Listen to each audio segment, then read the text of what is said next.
حضور جان عالم صلی اللہ تعالی علیہ وسلم کی ذمہ داری ہے کیا؟ قرآن کیا بتاتا ہے؟ اللہ تبارک و تعالی ارشاد فرماتا ہے، چونکہ ماہ میلاد بھی ہے تو اللہ تبارک و تعالی فرماتا ہے لقد من اللہ علی المؤمنین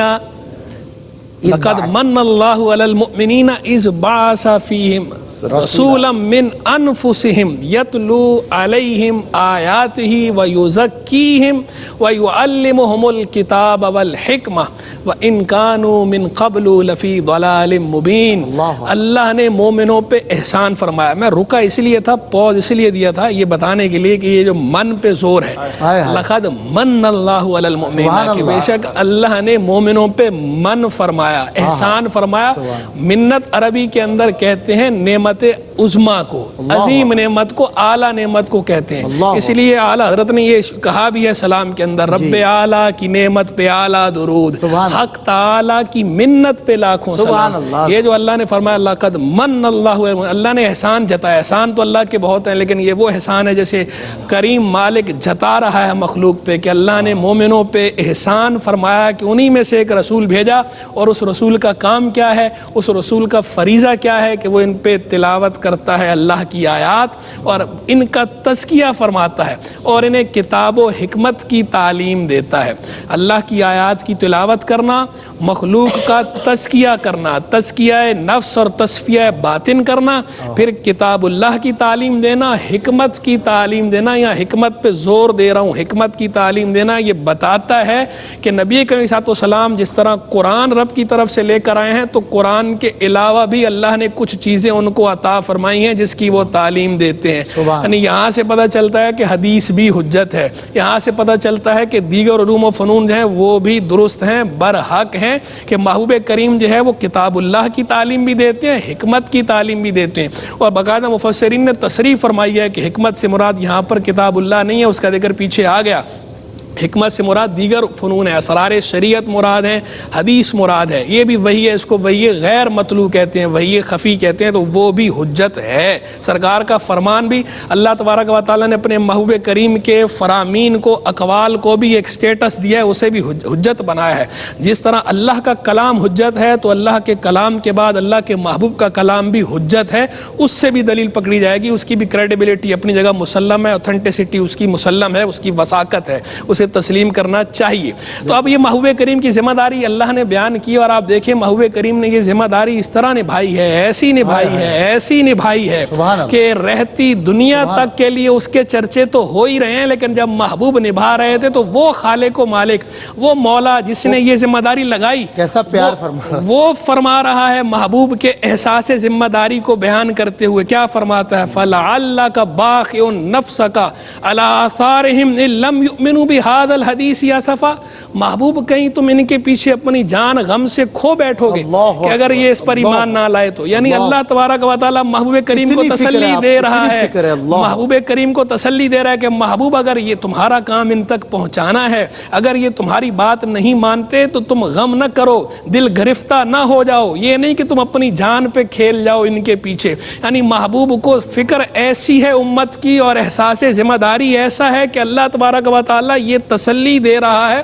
قرآن میں دے رہا ہے، یہ سورہ کہف کے اندر، اور دوسری جگہ سورہ شعراء کے اندر بھی اللہ تبارک و تعالیٰ نے اسی طرح تسلی دی ہے۔ اور پھر وہ سورہ طٰہٰ کے اندر جو فرمایا طٰہٰ ما انزلنا علیک القرآن لتشقیٰ، پیارے ہم نے یہ قرآن تم پہ اس لیے نازل نہیں کیا کہ تم مشقت میں پڑ جاؤ، کہ تم پہ گراں گزرے۔ یعنی اللہ تبارک و تعالیٰ نے جو ذمہ داری اپنے محبوب کریم کو دی ہے، اس ذمہ داری کا احساس محبوب کریم کو ایسا ہے کہ وہ خالق و مالک اس پہ محبوب کو تسلی دے رہا اور فرما رہا ہے محبوب تم اپنے کیے میں کوتاہی نہیں کر رہے، یہ کوتاہی ان کی ہے، محبوب تم پریشان نہ ہو، یعنی اللہ تسلیاں دے رہا ہے۔ تو اس سے ہمیں یہ پتہ چلا کہ جو ذمہ داری جس کو دی جائے اس کے اندر احساس ذمہ داری کیسا ہونا چاہیے۔ حضور جان عالم علیہ السلام ہمارے لیے رول ماڈل ہیں، اسوہ حسنہ ہے، لقد کان لکم فی رسول اللہ اسوۃ حسنہ، اسوہ حسنہ ہے رسول اللہ کی زندگی کے اندر۔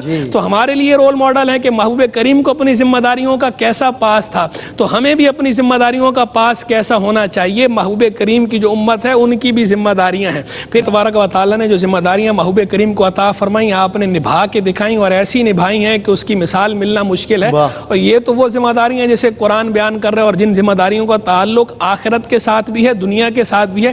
اب ذرا اس سے ہٹ کر کچھ ان ذمہ داریوں کا ذکر بھی کر دیتا ہوں کہ کہیں لوگ کہیں گے یہ تو صرف دین سے متعلقہ بات ہو رہی ہے، تھوڑا دنیا سے متعلق جو امور ہے اس کے بارے میں بھی کچھ بتائیے کہ انہوں نے اس کی ذمہ داریاں کیسے نبھائی ہیں.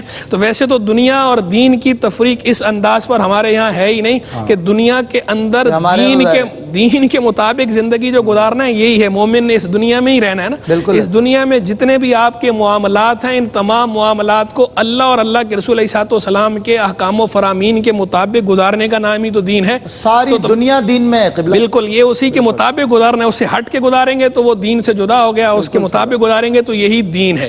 تو اب دیکھیے محبوب کریم علیہ السلام کی امانت داری کا عالم دیکھیے کہ ان کے پاس جب امانتیں رکھوائی جاتی تھیں تو وہ لوگ کے جو کافر ہیں، وہ لوگ کے جو ان کے مخالف ہیں، وہ لوگ جو ان کا کلمہ نہیں پڑھتے، جو ان پہ ایمان نہیں لائے، وہ لوگ جو ان کے دشمن ہیں، اور دشمن بھی ایسے کہ جانی دشمن ہیں، وہ لوگ بھی محبوب کریم کو پکارتے کیا کہہ کر ہیں؟ امین، کہ یہ امانت دار ہے. محبوب کا وصف جو ہے وہ ذکر کرتے ہیں تو صادق اور امین کے نعرے بلند کرتے ہیں. یعنی محبوب کریم یہ ذمہ داری ہے نا، کسی نے آپ کے پاس امانت رکھوائی، آپ نے ایز اٹ از بغیر خیانت کے اس کو ادا کرنی ہے، یہ ذمہ داری جو ہے. تو اس سے بھی پتہ چلا امانت داری کیسی ہونی چاہیے. محبوب کریم دشمن بھی کہتا تھا امین، جو محبوب کریم کی امین ہونے کی گواہیاں، صادق ہونے کی گواہیاں دشمن بھی دے رہے تھے. اور یہ امانت داری تو وہ چیز ہے کہ اس کا بھی ایک وسیع مفہوم ہے. حضور جان عالم صلی اللہ علیہ وسلم ایک مرتبہ کلام فرما رہے تو ایک بندہ کھڑا ہوا اور کھڑے ہو کے پوچھا یا رسول اللہ قیامت کب آئے گی؟ سرکار علیہ السلام نے بات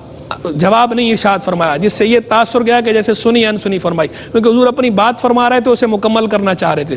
جب سرکار علیہ السلام نے اپنی بات مکمل فرمائی پھر پوچھا این السائل عن الساعہ، وہ سوالی کہاں جس نے قیامت کے بارے میں سوال کیا تھا؟ تو اس بندے نے بتایا رسول اللہ میں بیٹھا ہوں. تو حضور نبی کریم صلی اللہ علیہ وسلم نے جواب میں فرمایا کہ جب اذا ضیعت الامانہ، جب امانتیں ضائع کی جائیں فانتظروا الساعہ، تو پھر قیامت کا انتظار کرو. اس نے پوچھا یا رسول اللہ کیا امانتوں کے ضائع کرنا کیسے ہوگا، اس سے کیا مراد ہے؟